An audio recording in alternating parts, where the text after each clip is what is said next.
What's up, guys? It is October 1st now.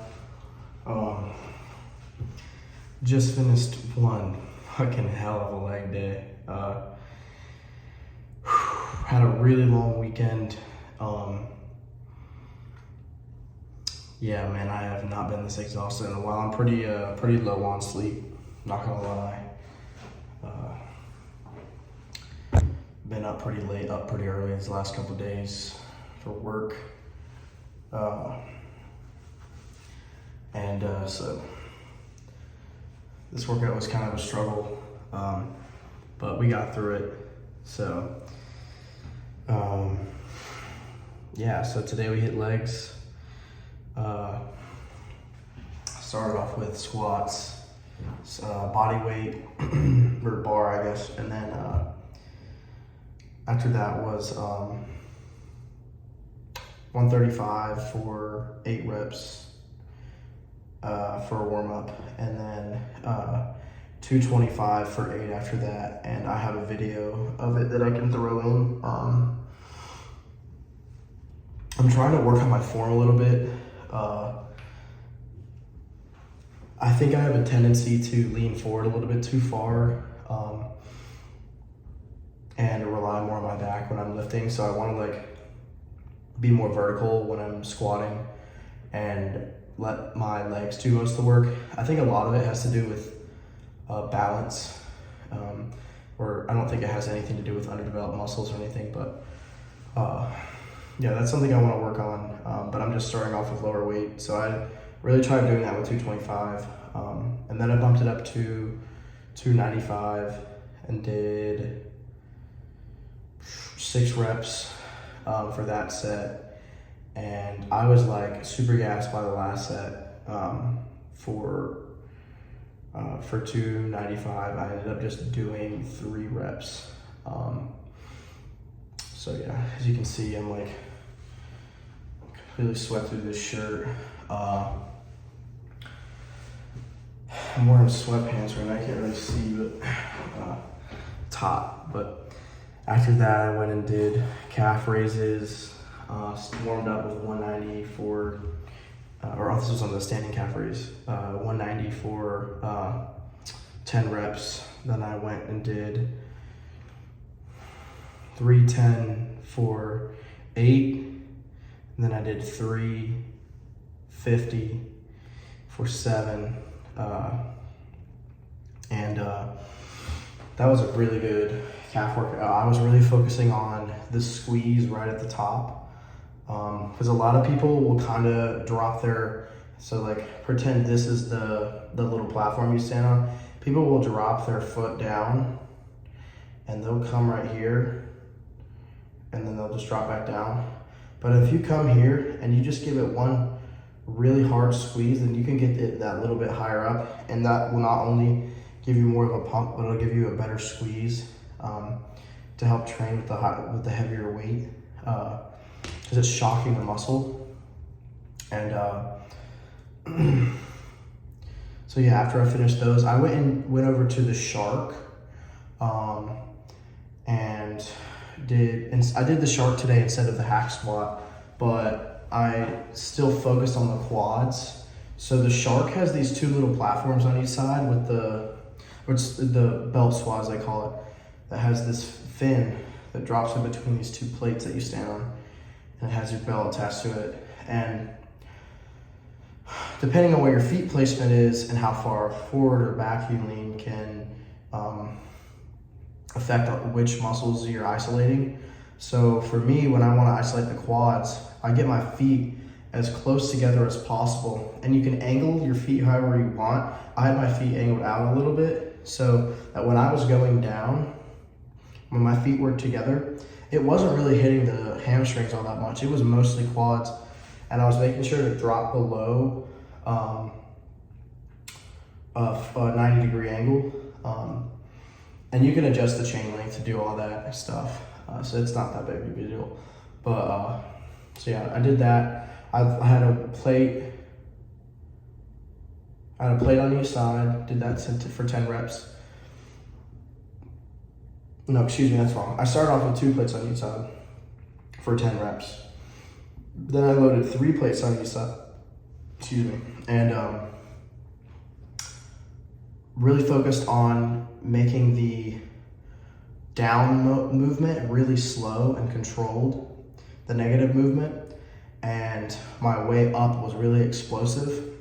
And I kept my body directly over the chain, because if you lean back with the chain, the belt, then you have more leverage, and so it's technically easier.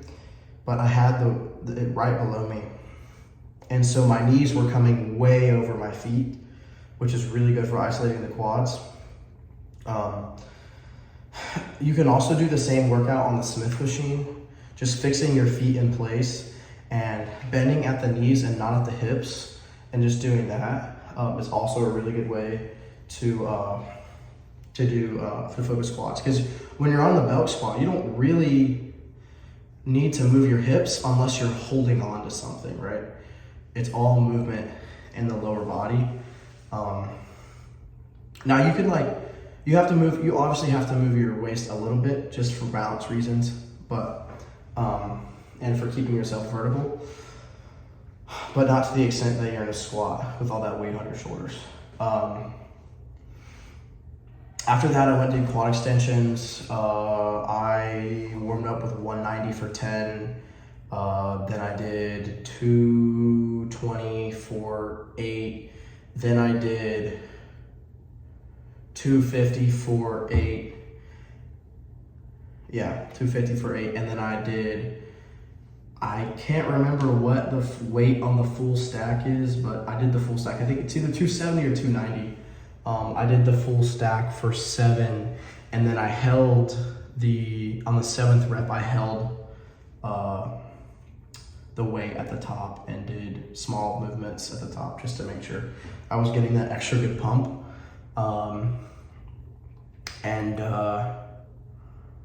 Yeah, so it was a pretty intense leg day, but low volume. I'm getting ready to go to the sauna for 15-20 minutes and really just try to take full advantage of this and try to get rid of my shoulder pain.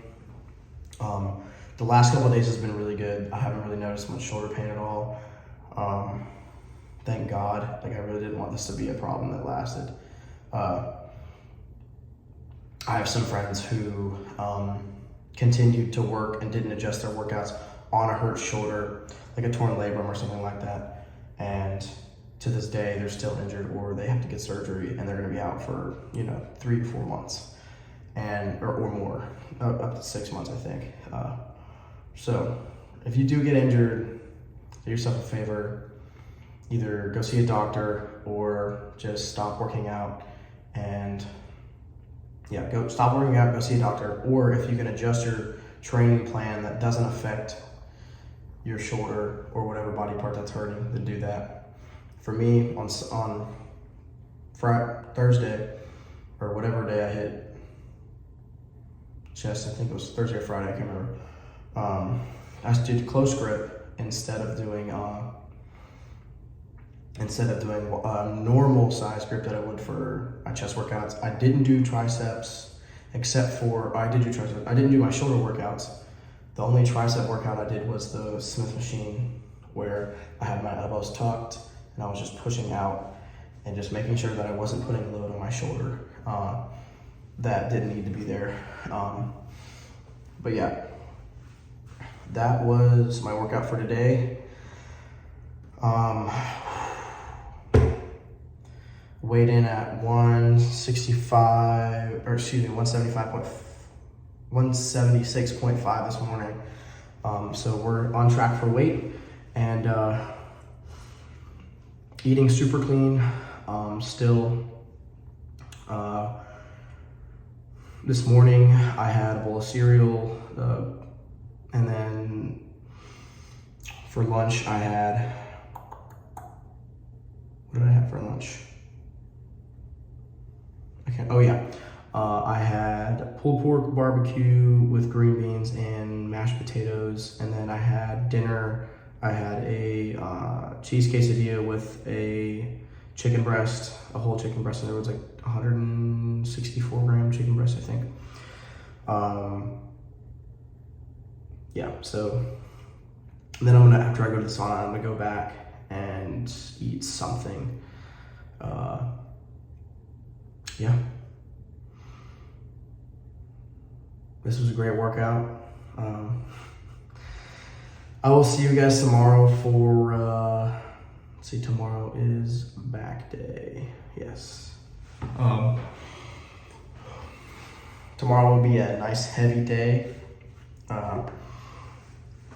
Really excited for back day. I couldn't hit back day as hard last week because of my shoulder, but it's gonna go well. I'm actually looking really lean right now. I don't know why, but maybe it's just I don't know why I would have a pump going on right now, but damn. Forearm's looking good. Look at these veins, y'all. Y'all see veins like this very often? Yeah, you probably do, but yeah, man. All right. I hope you guys have a good night. Go to bed on time, get some good sleep, get at least 8 hours, and see you tomorrow for another good workout. All right. Peace.